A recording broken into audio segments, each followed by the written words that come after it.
Hometown cables have moved. Cameras have moved here. September 6, 2018. We're at Halsey's Corners. We're looking at a monument that was erected back in 1895, commemorating the Battle of Halsey's Corners. A little hard to read unless you get up close to it. And where's Halsey's Corners? Well, the Woodman Life is there. Punky's or whatever hairdressing is there. It's Boynton Avenue and Tom Miller Road where they intersect. Actually, Boynton Avenue becomes Tom Miller Road, and this is Halsey Court, I believe, that we're on. And we're going to have the ceremony. A lot of the people we saw at the Culver Hill ceremony are here. This is a Town of Plattsburgh event. And the historian Dick Brogalski will be the man in charge. And looks like it'll be getting underway very shortly. I see a lot of the folks, including Gary Vancore from the town of Beekmantown historian, is among those that are here. Come on over. It's an intimate setting.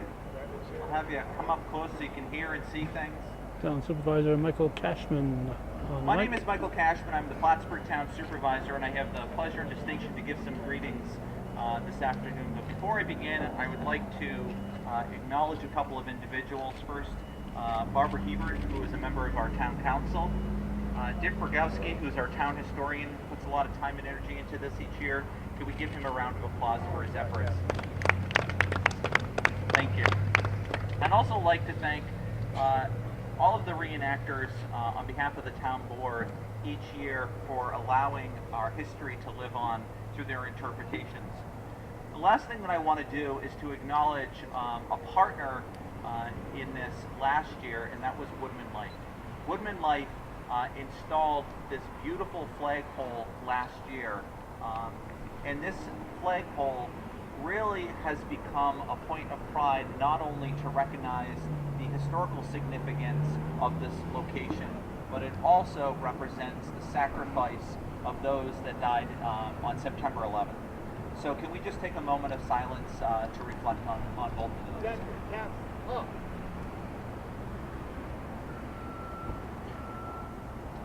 Thank you.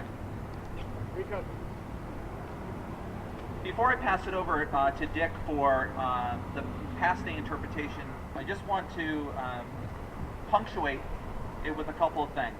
The town of Plattsburgh is certainly a vibrant community with many facets, and our history runs deep, serving as a theater to the Revolutionary War with the Battle of Valcour, the War of 1812's Battle of Plattsburgh. But we also boast many opportunities for recreations in all seasons. Uptown, you will find within the borders apple orchards as part of the Adirondack Coast Wine Trail, a connection with the Northern Forest Canoe Trail, disc golf in the Keatyville Park, and so much more.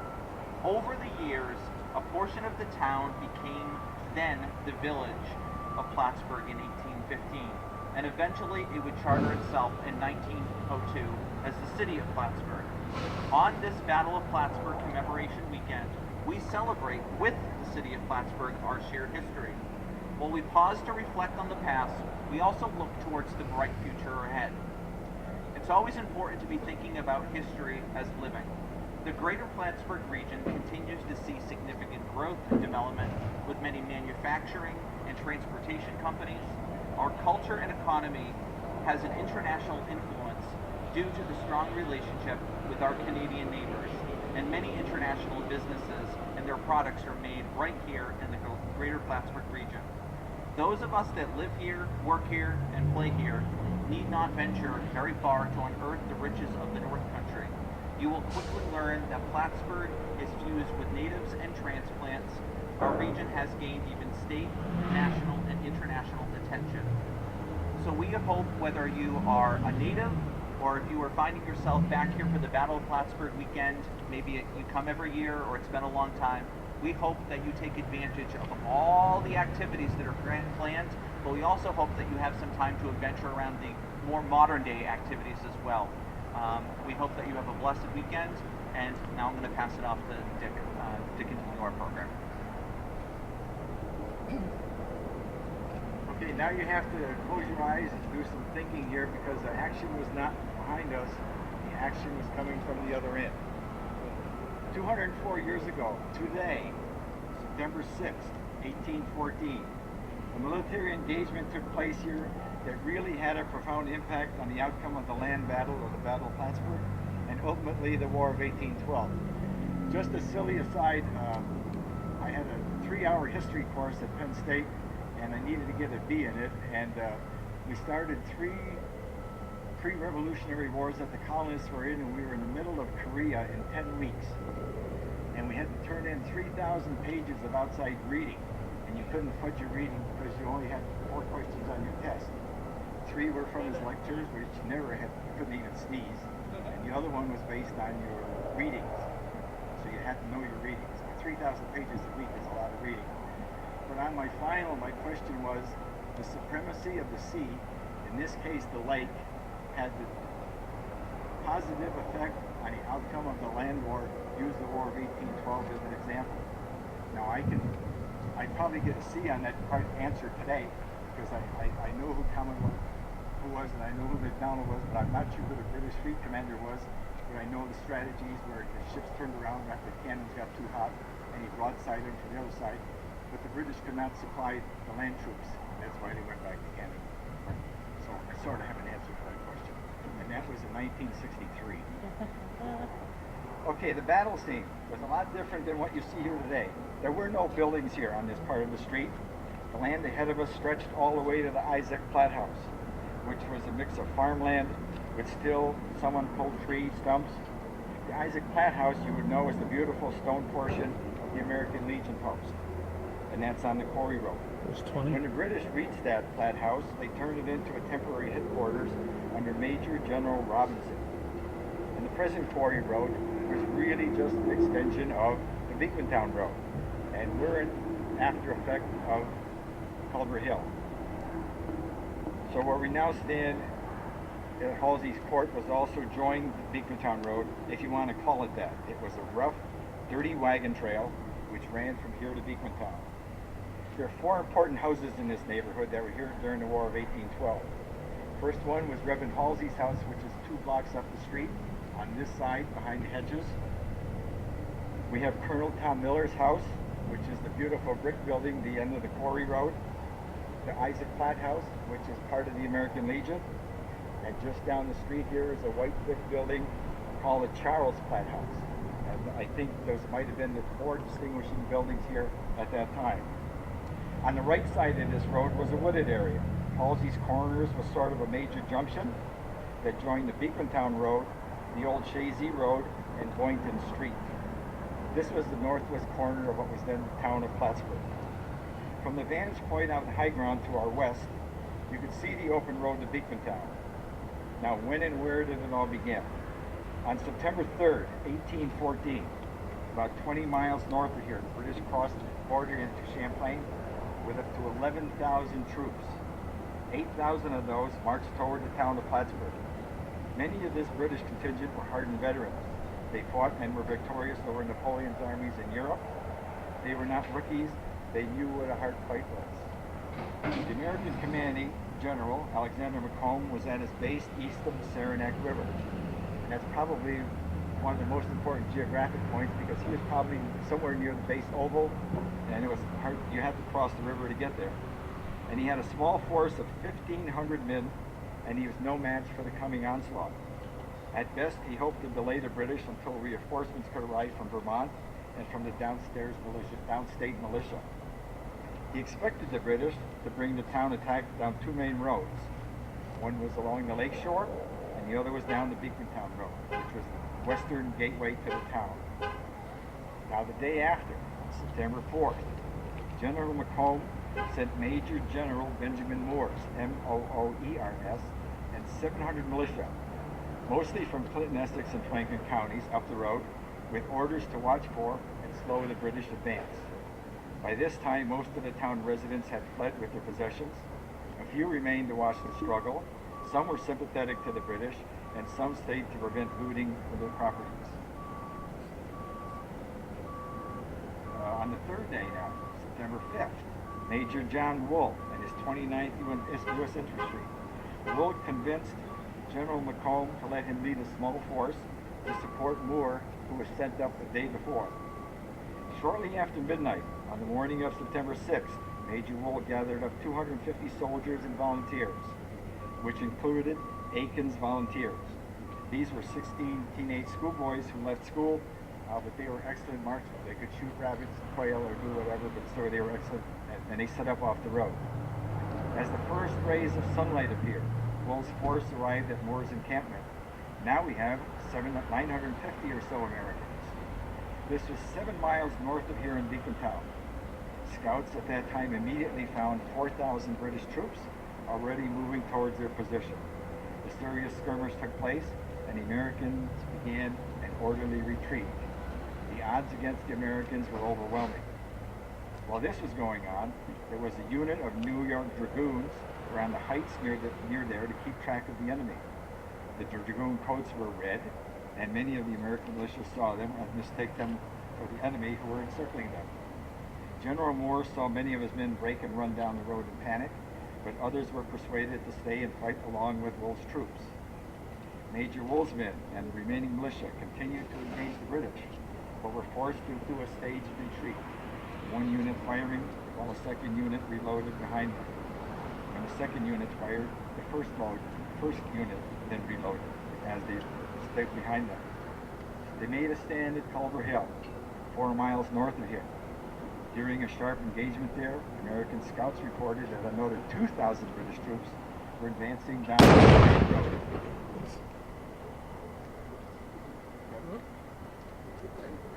So one row shot, the other one back behind them and reloaded. So the 2,000 British troops were advancing down the Durand Road towards the west. This threatened Major Wool's position from behind. Major Wool's troops withdrew once more. His rear guards again covered the retreat while exchanging fire with the British. Exactly the same tactics that we just saw. Now imagine it's close to 8 a.m. They started out just after midnight on that same September 6th. Major Wool's troops, militia, and schoolboys marched into Halsey's Corners Road junction, where we are today. They're 2 miles ahead of the pursuing British. They immediately began to form a defense behind a stone wall, shown here in that picture, and from their long march and fighting, they were covered with dust and had the smell of black powdered gun smoke. Some were even shoeless. Other army detachments and General Moore's runaway militia were also waiting here. Captain Leonard showed up with small artillery detachment and had joined them to bolster the defense. They had 2 3-pound cannons. That was it, for heavy equipment. One of the American companies formed on the rise of the ground to the left of the road. The cannons were placed so that they were hidden behind the line of infantry. Some American militia were hidden in the woods on the right side. From this vantage point, the Americans could see the full British columns coming down the road. I'll let the video quote from General Lieutenant John Skinner. There, a dense column of men with a front buoyancy and equal to the width of the road and extending nearly half a mile in length, pushing on with determination of spirit, betokening an expectation that they would be enabled to walk into our works against all opposition. Now, if you stop and think that there were 8 abreast, that's 1,000 rows with 8,000 men. So that's a long column. General Skinner then described the action as the British approached the corners. Suddenly, with the noise of thunder, the sound of cannon came booming through the air. It sent forth a round shot, the first 3-pounder, which took effect near the center of the front platoon, about waist high, and plowed its way through, sweeping all before it. The whole length of the column, opening a space apparently several feet wide, which, however, was immediately closed as if by magic, and the column pressed on as if nothing had happened. The second shot was fired, another 3-pounder, with like effect and similar consequences. But then there was a third discharge came, and this time with a shower of grape shot. There was a momentary confusion.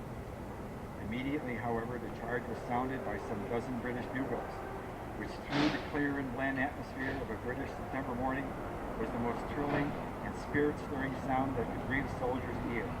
In an instant of time, the men in advance of the column had thrown down their knapsacks on either side of the road and began bringing their pieces to a charge, advancing in double quick time upon our miniature battery.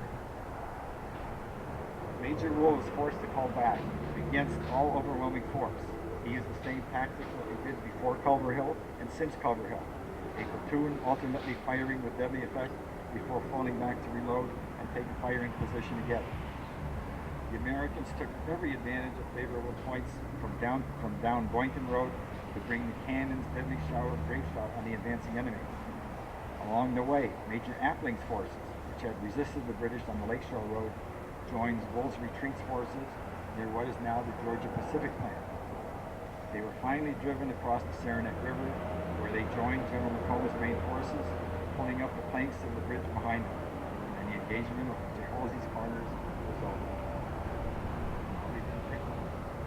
The siege of Plattsburgh continued for another 5 days, with the British holding all of the high ground on this side of the Saranac River. The British reportedly suffered 240 killed or wounded to Major Wool's forces during that long road battle. 40 of the dead and wounded British casualties were taken to Major Isaac Platt's home, which you remember was the temporary British headquarters. They were retreated, and some of them were buried in Platt's garden. The American losses were estimated at 45 killed or wounded, and many of them while removing the planks from over the bridge on the Saranac River. So if you can just see two rails with planks, and as the British are coming, they're starting on one end and they're trying to pull planks up as fast as they can so the British couldn't follow them on the bridge. These corners are named after the Reverend Frederick Halsey. He was the first pastor of the Presbyterian Church of Plattsburgh, and he was also chaplain of Lieutenant Colonel Thomas Miller's militia. It is these men that we honor today, the brave soldiers on both sides, who fought and faced death during this fight on this road junction. At this time, I'd like to introduce Mike Cashman, who's going to introduce Joe and Roy Carter to do the second reflight.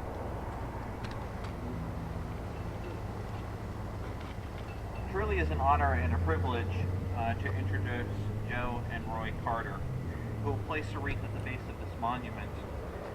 Joe is descended from the British officer Lieutenant Colonel James Willington, who lost his life at the fighting of Culver Hill, and Miss Carter also lost another family member, possibly on this road, and was a member of the British Company of the 3rd Plus. So at this point, I'd ask them to come forward and welcome back to the region. This has been almost a yearly voyage over here.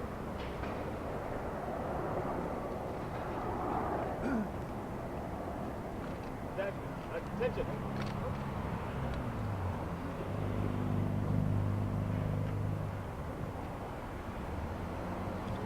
Attention. Present. Hey.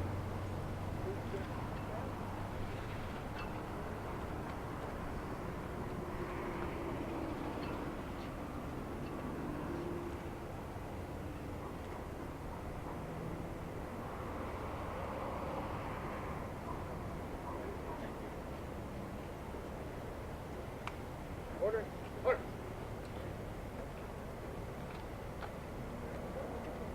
Before we conclude today, I do want to acknowledge that this monument was erected by the Plattsburgh Institute on September 11th, 1895.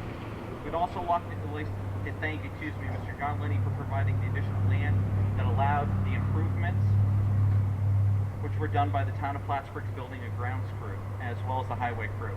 Thank you for attending today's dedication. Please don't forget to buy your Battle of Plattsburgh buttons and try to go to as many concerts and events as possible throughout the weekend. The buttons that you buy this year will help finance the commemoration. The Battle of Plattsburgh Planning Committee has put together a very awesome schedule.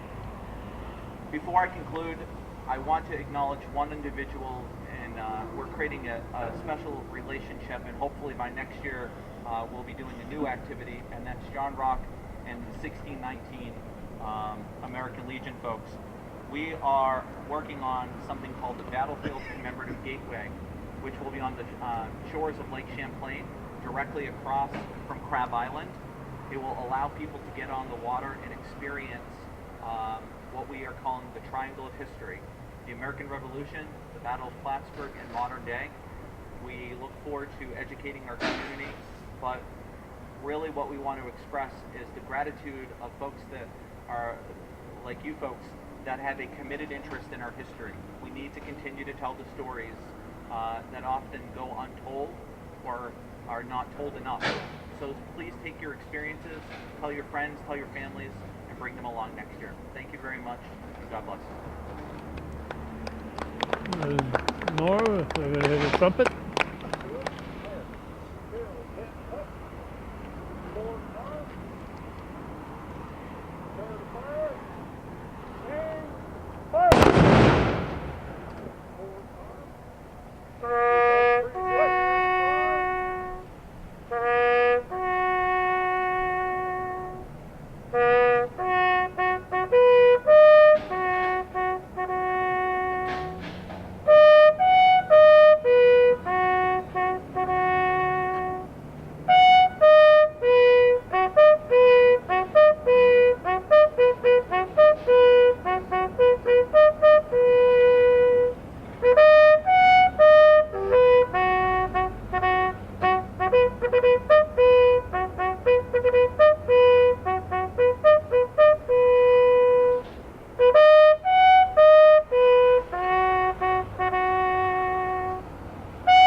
And Jerry Tatro and Al Walker on the bagpipes.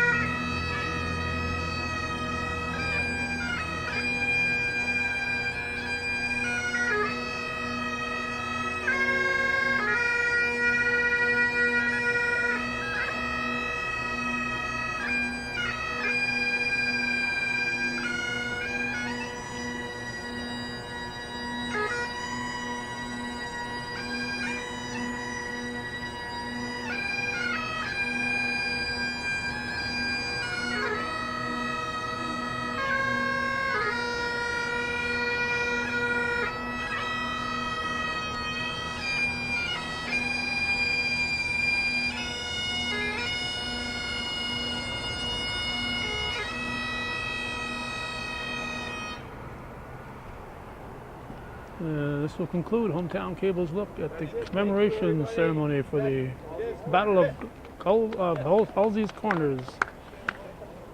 September 6, 2018. The battle took place in 1814 on September 6. Thanks for watching and supporting, viewer-supported local television. Hometown Cable TV, we think, is worthy of your support.